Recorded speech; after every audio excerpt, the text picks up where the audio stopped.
Hello guys, कैसे हो आप सब। आज एमपीएनआर पैरामेडिकल और नर्सिंग का आयुष का एमबीबीएस का जो एनरोलमेंट हो रहा है उसका मैं एनरोलमेंट किस प्रकार से करते हैं मैं आपको बताऊंगा कि एनरोलमेंट की प्रोसेस कैसे होती है। आपको सबसे MP MSU MP online search कर लीजिए।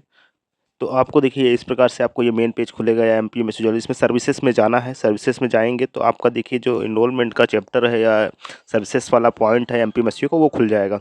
इसमें आपको सबसे पहले G2G लॉगिन दिया हुआ था। इसमें अपने आईडी कॉलेजेस जैसे आप कर रहे हैं तो किस प्रकार से रजिस्ट्रेशन करेंगे स्टूडेंट का वो भी मैं दिखा रहा हूँ। इसमें जाएंगे लॉगिन में, कॉलेज लॉगिन में रीट्राई कर रहे हैं। जैसे लॉगिन नहीं लिया तो हम फिर से यहाँ पे अपना लॉगिन पे गए और कॉलेज को सिलेक्ट कर लिए। कॉलेज को सिलेक्ट करने के बाद अपन कैप्चा कोड को एंटर करके लॉगिन करेंगे। लॉगिन करने के बाद आपको यहाँ पे nursing and paramedical registration form, nursing paramedical registration edit form करके दिया हुआ है। अब तो रजिस्ट्रेशन फॉर्म पे क्लिक करेंगे तो रजिस्ट्रेशन फॉर्म पे क्लिक करने पर देखिए कुछ इस प्रकार से पेज खुलने वाला है।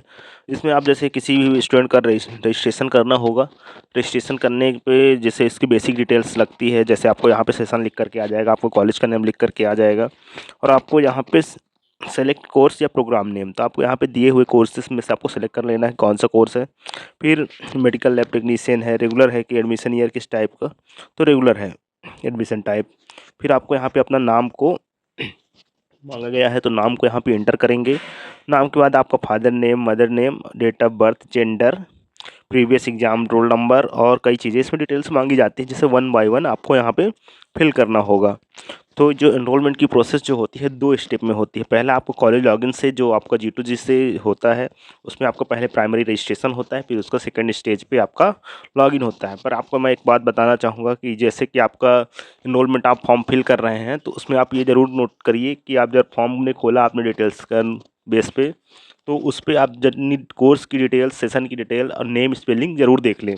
यदि आपके उसमें कुछ कोई भी करेक्शन की रिक्वायरमेंट है या कोई गलत है, आप तुरंत अपने कॉलेज पे संपर्क करके उसको अपडेट कराएं। नहीं तो आपकी जो एनरोलमेंट होगा तो उसी के बेस पे मार्कशीट और रिजल्ट, एडमिट कार्ड, सारी चीज़ें डाटा वही एक्सेस करता है। तो इसलिए आपकी सभी जगह पे वो डाटा पे आपका डाटा गलत आएगा। तो इसलिए आपको सारा डाटा मतलब एक बार अपना फॉर्म फिल सबमिट करने से पहले चेक करना होगा, क्योंकि अगर आप एक बार सबमिट कर देंगे तो फिर वो एमपी एमएसयू यूनिवर्सिटी से ही सिर्फ सुधरेगा और कहीं से नहीं सुधरेगा, कॉलेज के हैंड से ओवर हो जाएगा। तो इसलिए आप यहाँ पे सभी चीज़ें 1 बाय 1 फिल कर रहे हैं और करेक्शन के साथ आप अपना यहाँ पे रिकॉर्ड ले सकते हैं। रिकॉर्ड को ले करके ही फॉर्म को फिल करना है, क्योंकि रिकॉर्ड के बेस पे ही आपको करना है। आपका जैसे ये 12th बेस पे सारे एडमिशन होते हैं, जैसे नर्सिंग है या पैरामेडिकल है, तो उसमें 12th का जो होते हैं डाटा 10th का, उसके डेट ऑफ बर्थ और स्पेलिंग वगैरह आपको 10th 12th का बेस को मैच करके करना होगा।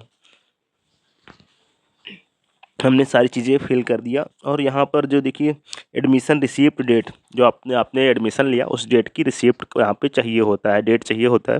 फिर यहाँ पे private college management quota, government college, NRI quota, ऐसे करके ऑप्शन है। तो आपका जो कॉलेज है उसके एक आधार पे, तो हमारा प्राइवेट कॉलेज मैनेजमेंट कोटा का हम वो कर रहे हैं रजिस्ट्रेशन।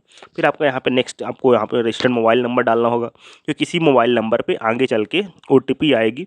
इस OTP को फिल करने के बाद आपका फॉर्म ओपन होगा, इसलिए यहाँ पे मोबाइल नंबर को करेक्ट डालें। और ईमेल आईडी में भी आपको पेमेंट वगैरह डन होने के बाद आपको एक नोटिस मेल आता है, रिप्लाई, ऑटो रिप्लाई वाला रहता है, जिसमें आपको डिटेल्स दिया रहता है कि आपका एनरोलमेंट की प्रोसेस पूरी हो गई।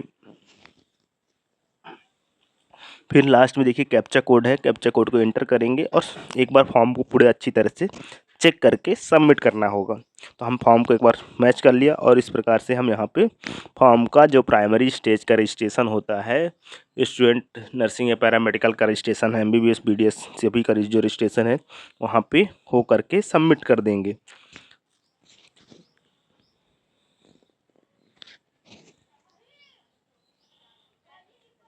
सबमिट करने के बाद देखिए कुछ इस प्रकार से आपका आईडी पासवर्ड जनरेट हो जाता है, जिसको आप यहाँ पे प्रिंट ले सकते हैं या सेव कर सकते हैं। हमने प्रिंट कर लिया। जो आपने प्रीवियस रोल नंबर डाला होता है वही आपका आईडी का काम करता है और आपकी डेट ऑफ बर्थ जो होती है वो पासवर्ड करता है। अब यहाँ पे फिर से हम बैक पे करके जाते हैं और एनरोलमेंट जो अप्लाई करने का है, एप्लीकेशन फॉर्म दिया है पैरामेडिकल कोर्सेज को, उसमें क्लिक कर देंगे अप्लाई पे। तो आपका जो इस प्रकार से पेज खुलेगा जिसमें अप्लाई फॉर एडमिशन या एनरोलमेंट फॉर्म करके आ गया। यहाँ पे qualifying exam enrolment roll number करके आ गया। तो इसमें नीट वगैरह से भी जो एग्जाम हो करके क्वालिफाई हुए हैं GNST इसलिए उनको यहाँ पे नंबर भरना होगा। अदरवाइज जो प्राइवेट कॉलेज वाले हैं तो वो अपना यहाँ पे नंबर डालेंगे। फिर डेट ऑफ बर्थ को इंटर करके यहाँ पे इंटर कर देंगे। फिर जो रजिस्टर्ड मोबाइल नंबर मैंने बताया था ना, तो ये रजिस्टर्ड नंबर पे आपके OTP आ चुका है। OTP आने के बाद आपको यहाँ पर मोबाइल को चेक करना होगा। मोबाइल नंबर मैंने बताया था ना, तो ये रजिस्टर्ड नंबर पे आपके OTP आ चुका है। OTP आने के बाद आपको यहाँ पर मोबाइल को चेक करना होगा।